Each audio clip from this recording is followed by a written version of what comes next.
Let's go. सास की जादुई शक्ति। कौशल्या ने एक रात सपना देखा। कौशल्या राजपूत, तुमने किए हैं जीवन में अच्छे अच्छे कर्म, इसलिए अब से जब तुम चाहो गायब हो सकती हो, जिसके लिए तुमको सिर्फ चुटकी बजानी होगी और चुटकी बजाते ही तुम गायब। बस एक बात का ध्यान रखना, जहां तुमने कोई गलत काम किया, तुमसे ये शक्ति वापस ले ली जाएगी। कौशल्या की नींद टूट जाती है।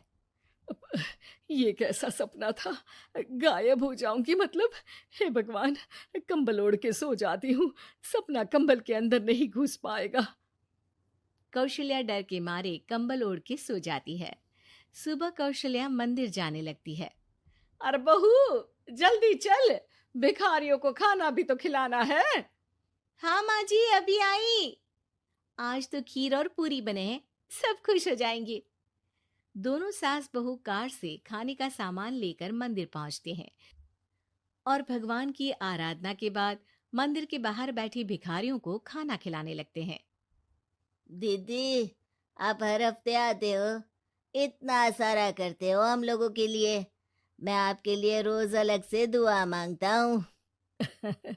ये तो फर्ज है हमारा। दीदी, थोड़ी पैसों की मदद हो जाती तो अच्छा होता। बड़े चौराहे पे मेरी बीवी भीख मांगती है, उसका इलाज करवाना है, 100-200 रुपए लग जाएंगे। कौशल्या उसी वक्त भिखारी को 500 का नोट दे देती है और दोनों सास बहू वहां से लौटने लगती हैं। तभी कौशल्या को कोई शंका होती है। अब बहू रुक, तो मैं अभी आई।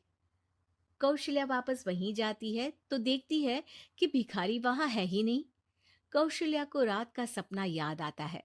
वो चुटकी बजा के गायब हो जाती है और सीधे भिखारी के पास पहुंचती है, पर भिखारी को वो दिखाई नहीं देती। कौशल्या देखती है कि भिखारी उन पैसों से शराब खरीद रहा है और कौशल्या उसे वहीं एक चाटा मारती है। अरे कौन है बे? एक और चाटा पड़ता है। अरे कौन है? कौन है? हिम्मत है तो सामने आओ। भिखारी को झूठ बोलने पर तड़ातड़ चांटे पड़ते हैं। वो वहां से भाग खड़ा होता है। कौशल्या चुटकी बजा के वापस बहू के पास आ जाती है और मन ही मन सोचती है, ऐसे तो मैं कितने गलत काम रोक सकती हूँ, कितनी ताकतवर हूँ मैं, किसी को पता भी नहीं चलेगा। सासू माँ, आप क्या सोच रही हो? अब कुछ नहीं, कुछ भी तो नहीं। ठीक है, मुझे ना थोड़े पैसों की जरूरत थी। मेरे कजिन भाई है ना, उनकी तबीयत थोड़ी इधर उधर हो रही है। वो तो खुद से नहीं कहेंगे कि पैसे दे दो, पर बहन होने के नाते मेरा तो फर्ज बनता है ना कि भाई की मदद करूं। अरे हाँ हाँ, ले जाना पैसे। पैसे इसीलिए तो कमाते हैं कि जरूरत में काम आ सके। घर पहुंच के कौशल्या अपनी बहू को 10,000 रुपए दे देती है। कब जाएगी तू मायके? अम, कल शाम की ट्रेन है। दोनों काम में लग जाती हैं। तभी काम वाली दीदी वहां आती है। आज ना मैं आप लोगों के लिए पनीर बनाऊंगी। ठीक है, मंगवा लेती हूँ पनीर। पड़ोस की दुकान वाला पनीर दे जाता है और काम वाली बाई पनीर से रेसिपी बनाने लगती है। आज अपनी सुपर पावर काम वाली बाई पे ट्राई करती हूँ, देखूं तो सही किचन में करती क्या है ये। सास चुटकी बजा के गायब हो जाती है और किचन में पहुंचती है। बाई को खबर भी नहीं है कि कौशल्या भी किचन में ही है। आज तो मैं भी पनीर की सब्जी बनाऊंगी रात को अपने घर, और थोड़ा सा घी भी रख लेती हूँ। वैसे भी कौशल्या बुढ़िया खा खा के मोटी हो गई है। कौशल्या बाई की चोरी पकड़ लेती है और गुस्से में बाई की चोटी ऊपर उठा देती है। बाई को समझ भी नहीं आता कि उसकी चोटी खड़ी कैसे होगी। वो डर के मारे चीख पड़ती है। बहू भागते हुए किचन में आती है। अरे क्या हुआ? ये तुम्हारी चोटी खड़ी कैसे है? करंट लग गया है क्या? पता नहीं, शायद किचन में ना भूत है। बाई वहां से भाग खड़ी होती है और कौशल्या चुटकी बजा के अपने कमरे में टीवी देखने लगती है। बहू वहां जाती है। माँ जी, किचन में ना भूत है, बाई भाग गई। अरे भागने देना, भूत का तो पता नहीं, किचन में चोर जरूर था और वो थी अपनी काम वाली। अच्छा हुआ चली गई। बहू को कुछ समझ नहीं आया। उसने किचन में जो देखा उसके सदमे में जो थी वो अभी तक। अगले दिन बहू अपने मायके के लिए निकल जाती है। कहीं भिखारी और काम वाली की तरह बहू भी तो मुझे धोखा नहीं दे रही। अरे कहीं वो पैसे ले जाके शॉपिंग तो नहीं करने वाली ना। अभी पता लगाती हूँ। मुझसे कुछ छिपा है भला। जैसे भगवान सब देख रहा है वैसे ही मैं भी सब देख रही हूँ।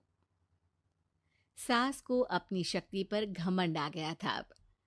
वो अब अच्छे काम करने की जगह अपनी शक्ति का इस्तेमाल खुद का शक मिटाने के लिए कर रही थी। वो चुटकी बजाती ही बहू के मायके चली जाती है। भैया, आपने बताया क्यों नहीं कि इतनी तबीयत खराब है?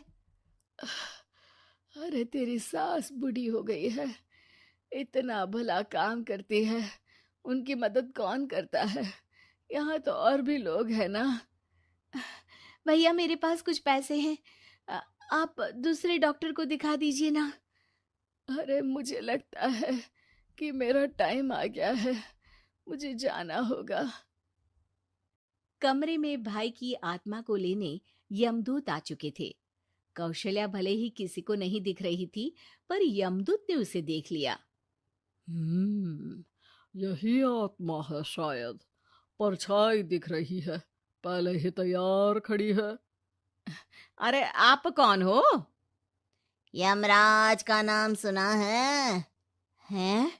आप यमराज हो क्या? नहीं, हम उनके यहाँ जॉब करते हैं, आत्मा उठा के ले जाते हैं डिलीवरी वाले। चलो अब तुम्हारा टाइम पूरा हो गया। अरे आप शायद ना वो बिस्तर पर पड़े आदमी की आत्मा को लेने आए हो। मैं तो बस यहाँ देखने आई थी कि मेरी बहू कहीं मुझसे पैसे लेकर शॉपिंग करने तो नहीं चली गई ना।